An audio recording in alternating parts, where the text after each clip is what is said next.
और कराची की सियासत में एक और बड़ा ब्रेक थ्रू। एमक्यूएम पाकिस्तान के वफ्द की आज पीएसपी ऑफिस आमद का इम्कान है। जराये के मुताबिक वफ्द की सरबराही डॉक्टर खालिद मकबूल सिद्दीकी। वफ्द जर्नल वर्कर्स इजलास के बाद पाकिस्तान हाउस जाएगा। एमक्यूएम की जानिब से पीएसपी को बल्दियाती हल्का बंदियों पर एहतजाज और एपीसी में शिरकत की दावत दिए जाने का भी इम्कान है।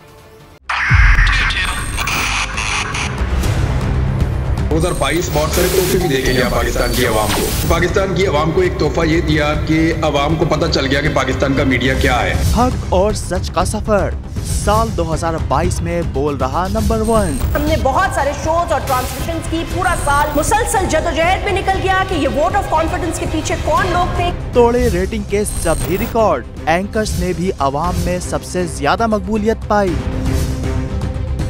और सोशल मीडिया पर भी बोल रहा सब पर भारी। सब्सक्राइब करें और बेल दबाएं ताकि कोई खबर रह न जाए।